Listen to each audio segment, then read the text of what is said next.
नमस्कार। श्री कृष्ण जन्माष्टमी। श्री कृष्ण जन्माष्टमी भगवान श्री कृष्ण का जन्मोत्सव का दिन है। श्री कृष्ण ने अपना अवतार भाद्रपद माह की कृष्ण पक्ष की अष्टमी तिथि को मध्यरात्रि को अत्याचारी कंस का विनाश करने के लिए मथुरा में लिया। चूंकि भगवान स्वयं इस दिन पृथ्वी पर अवतरित हुए थे, अतः इस दिन को श्री कृष्ण जन्माष्टमी के रूप में मनाते हैं। जन्माष्टमी में स्त्री पुरुष मध्यरात्रि 12 बजे तक व्रत रखते हैं। उसके पश्चात प्रसाद लेकर उपवास पूर्ण करते हैं या दूसरे दिन सुबह दही काला या गोपाल काला का प्रसाद लेकर उपवास पूर्ण करते हैं। इस दिन मंदिरों में झांकियां सजाई जाती हैं, भगवान कृष्ण को झूला झुलाया जाता है और रासलीला का आयोजन होता है।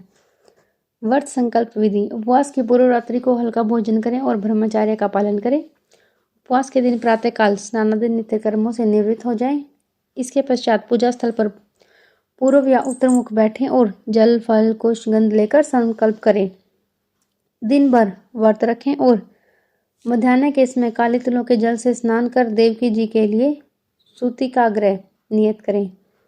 मंदिर की अच्छी तरह सफाई करें। तत्पश्चात भगवान श्री कृष्ण की प्रतिमा या चित्र स्थापित करें। मूर्ति में बालक श्री कृष्ण के स्तनपान कराती हुई देवकी और लक्ष्मी जी उनके चरण स्पर्श किए हो अथवा ऐसा भाव हो। संभव हो तो सभी देवी देवताओं की प्रतिमाओं के नए वस्त्र पहनाएं। श्री कृष्ण जन्माष्टमी के लिए सोमवार के 16 चरणों में उनकी पूजा की जाती है। पहला ध्यान। सबसे पहले भगवान श्री कृष्ण की मूर्ति का ध्यान करें। उसके बाद हाथ जोड़कर श्री कृष्ण का आवाहन करें। श्री कृष्ण को आसन देने के बाद भगवान कृष्ण के चरण धोने के लिए उन्हें पंचपात्र से जल अर्पित करें। उसके बाद उन्हें अर्घ्य दें। उसके बाद आचमन के लिए श्री कृष्ण को जल अर्पित करते हुए भगवान श्री कृष्ण की मूर्ति को किसी कटोरे या किसी अन्य पात्र में रखकर स्नान करें। सबसे पहले पानी से स्नान करें, उसके बाद दूध, दही, मक्खन, घी और शहद से स्नान करें। अंत में फिर एक बार साफ पानी से स्नान करें। वस्त्र समर्पण। भगवान की मूर्ति को एक साफ और सूखे कपड़े से पोंछकर नए कपड़े पहनाएं, फिर उन्हें पालने में रख दें। यज्ञोपवीत। भगवान श्री कृष्ण को यज्ञोपवीत अर्पित करें। चंदन। श्री कृष्ण को चंदन चढ़ाएं। गंध। श्री कृष्ण को धूप अगरबत्ती दिखाएं। दीपक। फिर श्री कृष्ण की मूर्ति के समक्ष घी का दीपक जलाएं। निवेद्य। श्री कृष्ण को भोग लगाएं। तांबुल। अब पान पर लौंग, इलायची, सुपारी और कुछ मिठाई डालकर एक तांबुल बनाकर श्री कृष्ण को अर्पित करें। दक्षिणा। अपनी क्षमता के अनुसार दक्षिणा या प्रसाद चढ़ाएं। आरती। षोडशोपचार का अंतिम चरण आरती है। इसके लिए घी के दीपक से बाल कृष्ण की आरती उतारें, साथ ही उन्हें अपने पसंदीदा कृष्ण भजन और अन्य आरती भी गाएं। श्री कृष्ण जी को तुलसी क्यों चढ़ाते हैं? सदैव श्री कृष्ण की पूजा उपासना करते समय उनको तुलसी दल अवश्य अर्पित करना चाहिए।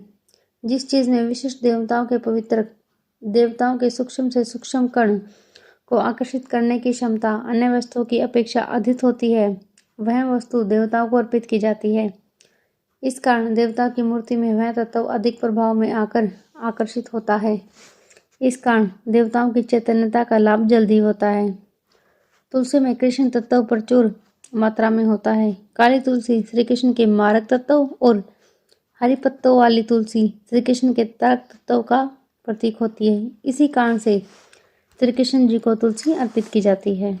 इंद्र ने कहा, हे ब्रह्मापुत्र, हे मुनियों में श्रेष्ठ, सभी शास्त्रों के ज्ञाता, हे देव, व्रतों में उत्तम उस व्रत को बताएं जिस व्रत से मनुष्यों को मुक्ति लाभ प्राप्त हो, तथा हे ब्रह्मांड, उस व्रत से प्राणियों को भोग व मोक्ष भी प्राप्त हो जाए। इंद्र की बातों को सुनकर नारद जी ने कहा, त्रेता युग के अंत में और द्वापर युग के प्रारंभ समय में निंदित कर्म को करने वाला कंस नाम का एक अत्यंत पापी दैत्य हुआ। उस दुष्ट व नीच कर्मी दुराचारी कंस की देवकी नाम की एक सुंदर बहन थी। देवकी के गर्भ से उत्पन्न 8वां पुत्र कंस का वध करेगा। नारद जी की बातें सुनकर इंद्र ने कहा, हे महामते, उस दुराचारी कंस की कथा का विस्तार पूर्वक वर्णन कीजिए। क्या यह संभव है कि देवकी के गर्भ से उत्पन्न 8वां पुत्र अपने मामा कंस की हत्या करेगा? इंद्र की संदेह भरी बातों को सुनकर नारद जी ने कहा, हे अदिति पुत्र इंद्र, एक समय की बात है, उस दुष्ट कंस ने एक ज्योतिषी से पूछा कि ब्राह्मणों में श्रेष्ठ मेरी मृत्यु किस प्रकार और किसके द्वारा होगी। ज्योतिषी बोले, हे दानवों में श्रेष्ठ कंस, वसुदेव की धर्मपत्नी देवकी, जो वाक्पटु है और आपकी बहन भी है, उसी के गर्भ से उत्पन्न उसका 8वां पुत्र, जो कि स्त्रियों को भी पराजित कर इस संसार में कृष्ण के नाम से विख्यात होगा, वही एक समय सूर्योदय काल में आपका वध करेगा। ज्योतिषी की बातें सुनकर कंस ने कहा, हे देवच, बुद्धिमानों में अग्रणी, अब आप यह बताएं कि देवकी का 8वां पुत्र किस मास में किस दिन मेरा वध करेगा। ज्योतिषी बोले, हे महाराज, माघ मास की शुक्ल पक्ष की तिथि को 16 कलाओं से पूर्ण श्री कृष्ण से आपका युद्ध होगा। उसी युद्ध में वे आपका वध करेंगे। इसलिए हे महाराज, आप अपनी रक्षा यत्नपूर्वक करें। इतना बताने के पश्चात नारद जी ने इंद्र से कहा, ज्योतिषी द्वारा बताए गए समय पर ही कंस की मृत्यु कृष्ण के हाथ निसंदेह होगी।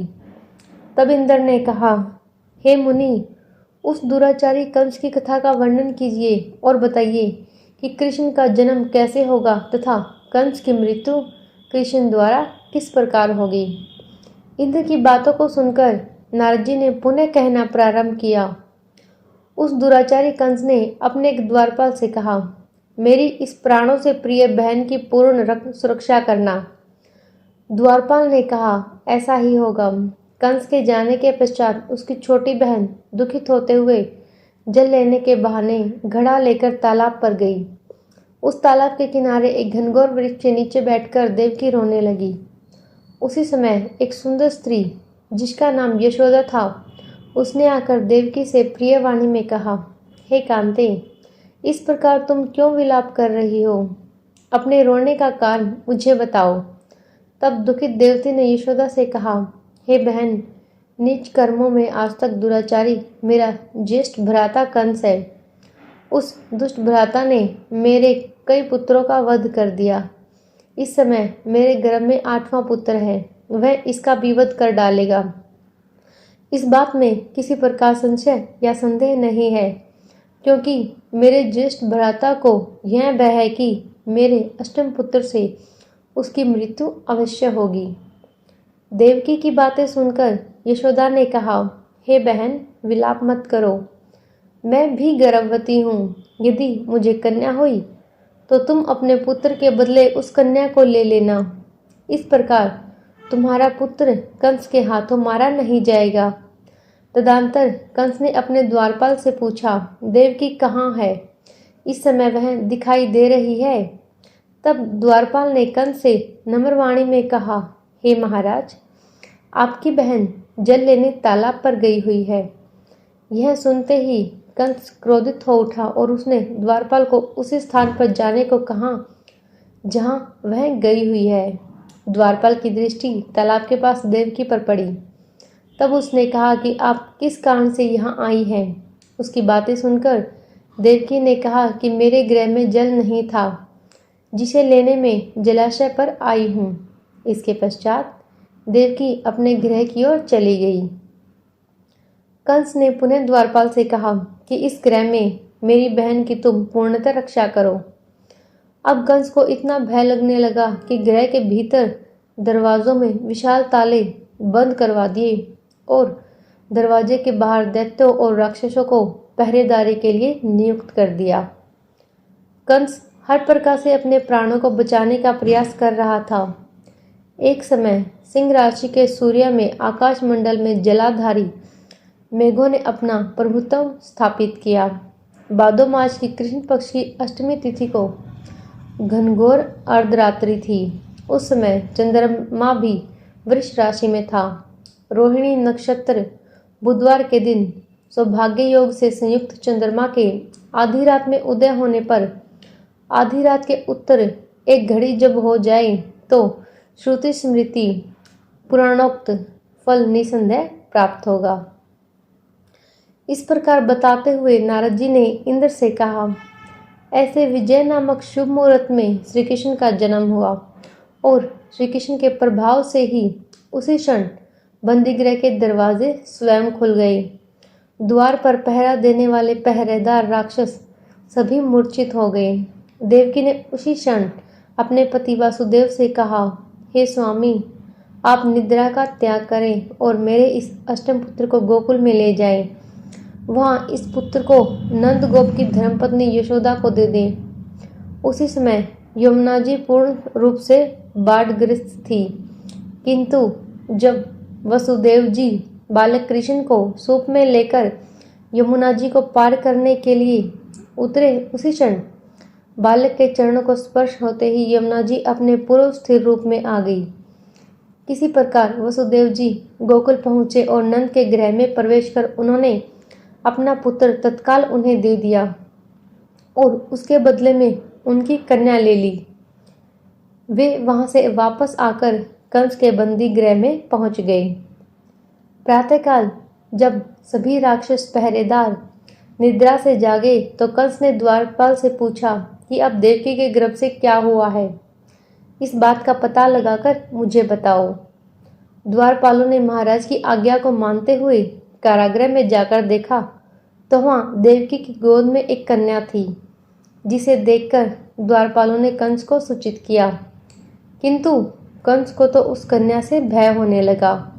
अतः वह स्वयं कारागार में गया और उसने देवकी की गोद से कन्या को झपट लिया और उसे एक पत्थर की चट्टान पर पटक दिया, किंतु वह कन्या विष्णु की माया से आकाश की ओर चली गई और अंतरिक्ष में जाकर विद्युत के रूप में परिणित हो गई। उसने कंस से कहा कि हे दुष्ट, तुझे मारने वाला गोकुल में नंद के गृह में उत्पन्न हो चुका है और उसी से तेरी मृत्यु सुनिश्चित है। मेरा नाम तो वैष्णवी है, मैं संसार की कर्ता भगवान विष्णु की माया से उत्पन्न हुई हूँ। इतना कहकर वह स्वर्ग की ओर चली गई। उस आकाशवाणी को सुनकर कंस क्रोधित हो उठा। उसने नंद जी के गृह में पूतना राक्षसी को कृष्ण का वध करने के लिए भेजा, किंतु जब वह राक्षसी कृष्ण को स्तनपान कराने लगी तो कृष्ण ने उसके स्तन से उसके प्राणों को खींच लिया और वह राक्षसी कृष्ण कृष्ण कहते हुए मृत्यु को प्राप्त हुई। जब कंस को पूतना की मृत्यु का समाचार प्राप्त हुआ तो उसने कृष्ण का वध करने के लिए क्रमशः केशी नामक दैत्य को अश्व के रूप में, उसके पश्चात अरिष्ट नामक दैत्य को बैल के रूप में भेजा, किंतु ये दोनों भी कृष्ण के हाथों मृत्यु को प्राप्त हुए। इसके पश्चात कंस ने कालक्षय नामक दैत्य को कौवे के रूप में भेजा, किंतु वह भी कृष्ण के हाथों मारा गया। अपने बलवान राक्षसों की मृत्यु के आघात से कंस अत्यधिक भयभीत हो गया। उसने द्वारपालों को आज्ञा दी कि नंद को तत्काल मेरे समक्ष उपस्थित करो। द्वारपाल नंद को लेकर जब उपस्थित हुए तब कंस ने नंद जी से कहा कि यदि तुम्हें अपने प्राणों को बचाना है तो परिजात के पुष्प ले आओ, यदि तुम नहीं ला पाए तो तुम्हारा वध निश्चित है। कंस की बातों को सुनकर नंद ने ऐसा ही होगा कहा और अपने गृह की ओर चले गए। घर आकर उन्होंने संपूर्ण वृत्तांत अपनी पत्नी यशोदा को सुनाया, जिसे श्री कृष्ण भी सुन रहे थे। एक दिन श्री कृष्ण अपने मित्रों के साथ यमुना नदी के किनारे गेंद खेल रहे थे और अचानक स्वयं ने ही गेंद को यमुना में फेंक दिया। यमुना में गेंद फेंकने का मुख्य उद्देश्य यही था कि वे किसी प्रकार पराजित पुष्पों को ले आए। अतः वे कदम्ब के वृक्ष पर चढ़कर यमुना में कूद पड़े। कृष्ण के यमुना में कूदने का समाचार श्रीधर नामक गोपाल ने यशोदा को सुनाया। यह सुनकर यशोदा भागती हुई यमुना नदी के किनारे आ पहुंची और उसने यमुना नदी की प्रार्थना करते हुए कहा, हे यमुना, यदि मैं बालक को देखूंगी तो भाद्रपद मास की रोहिणी युक्त अष्टमी का व्रत अवश्य करूंगी, क्योंकि दया, दान, सज्जन प्राणी, ब्राह्मण कुल में जन्म, रोहिणी युक्त अष्टमी, गंगाजल एकादशी, गया श्राद्ध और रोहिणी व्रत ये सभी दुर्लभ हैं। हजारों अश्वमेध यज्ञ, सहस्त्रों राजसूय यज्ञ, दान, तीर्थ और व्रत करने से जो फल प्राप्त होता है वह सब कृष्णाष्टमी के व्रत को करने से प्राप्त हो जाता है। यह बात नारद श्री कृष्ण ने इंद्र से कही। इंद्र ने कहा, हे मुनियों में श्रेष्ठ नारद, यमुना नदी में कूदने के बाद उस बाल रूपी कृष्ण ने पाताल में जाकर क्या किया, यह संपूर्ण वृत्तांत भी बताएं। नारद ने कहा, हे इंद्र, पाताल में उस बालक से नागराज की पत्नी ने कहा कि तुम यहाँ क्या कर रहे हो, कहाँ से आए हो और यहाँ आने का क्या प्रयोजन है। नागपत्नी बोली, हे कृष्ण, क्या तूने दूध क्रीड़ा की है जिसमें अपना समस्त धन हार गया है? यदि यह बात ठीक है तो कंकड़, मुकुट और मणियों का हार लेकर अपने गृह में चले जाओ, क्योंकि इस समय मेरे स्वामी शयन कर रहे हैं। यदि वे उठ गए तो वे तुम्हारा भक्षण कर जाएंगे। नागपत्नी की बातें सुनकर कृष्ण ने कहा, हे कांते, मैं किस प्रयोजन से यहाँ आया हूँ वह वृत्तांत मैं तुम्हें बताता हूँ। समझ लो, मैं कालिया नाग के मस्तक को कंस के साथ दूत में हार चुका हूँ और वही लेने मैं यहाँ आया हूँ।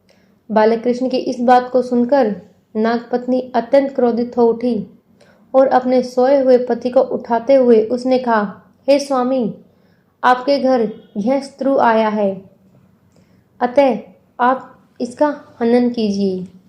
अपनी स्वामिनी की बातों को सुनकर कालियानाग निद्रावस्था से जाग पड़ा और बालकृष्ण से युद्ध करने लगा। इस युद्ध में कृष्ण को मूर्छा आ गई। उस मूर्छा को दूर करने के लिए उन्होंने गरुड़ का स्मरण किया। स्मरण होते ही गरुड़ वहां आ गई। श्री कृष्ण अब गरुड़ पर चढ़कर कालियानाग से युद्ध करने लगे और उन्होंने कालियानाग को युद्ध में पराजित कर दिया। अब कालियानाग ने भली भांति जान लिया था कि मैं जिनसे युद्ध कर रहा हूँ वे भगवान विष्णु के अवतार श्री कृष्ण ही हैं। अतः उन्होंने कृष्ण के चरणों में प्रणाम किया और पराजित से उत्पन्न बहुत से पुष्पों को मुकुट में रखकर कृष्ण को भेंट किया। जब कृष्ण चलने को हुए तब कालियानाग की पत्नी ने कहा, हे स्वामी, मैं कृष्ण को नहीं जान पाई। हे जनार्दन, मंत्र रहित, क्रिया रहित, भक्तिभाव रहित मेरी रक्षा कीजिए। हे प्रभु, मेरे स्वामी, मुझे वापस दे दे। तब श्री कृष्ण ने कहा, हे सर्पिणी, दैत्यों में जो सबसे बलवान है उस कंस के सामने मैं तेरे पति को ले जाकर छोड़ दूंगा, अन्यथा तुम अपने गृह को चली जाओ। अब श्री कृष्ण कालियानाग के फन पर नृत्य करते हुए यमुना के ऊपर आ गई। तदंतर कालिया की पुकार से तीनों लोग कांप गए। अब कृष्ण कंस की मथुरा नगरी को चल दिए। वहां कमल पुष्पों को देखकर यमुना के मध्य जलाशय में वह कालिया सर्प भी चला गया। इधर कंस भी विस्मित हो गया तथा कृष्ण प्रसन्नचित्त होकर गोकुल लौट आए। उनके गोकुल आने पर उनकी माता यशोदा ने विभिन्न प्रकार के उत्सव किए।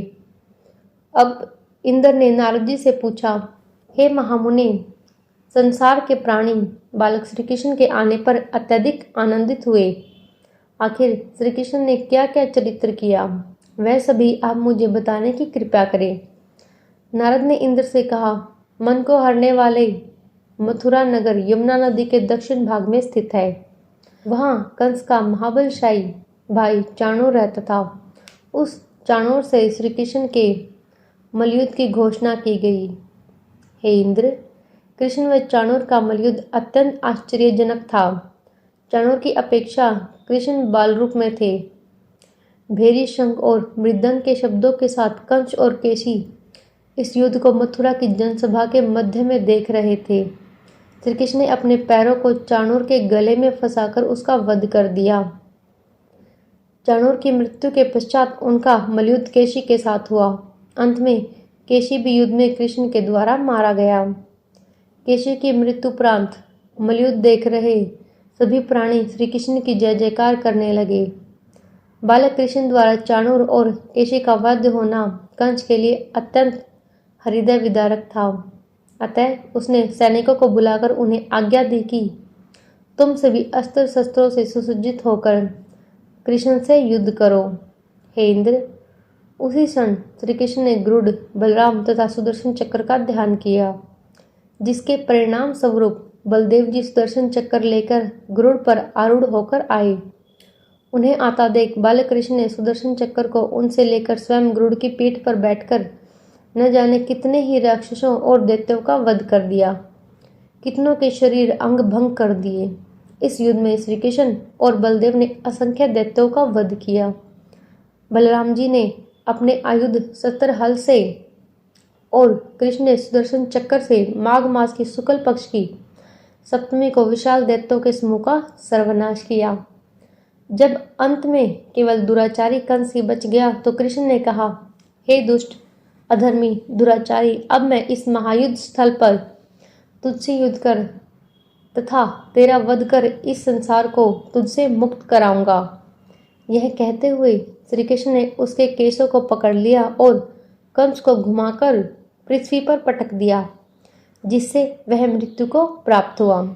कंस के मरने पर देवताओं ने शंख घोष व पुष्प वृष्टि की। वहां उपस्थित समुदाय श्री कृष्ण की जय जयकार कर रहा था। कंस की मृत्यु पर नंद देव की, वसुदेव, यशोदा और इस संसार के सभी प्राणियों ने हर्ष पर्व मनाया।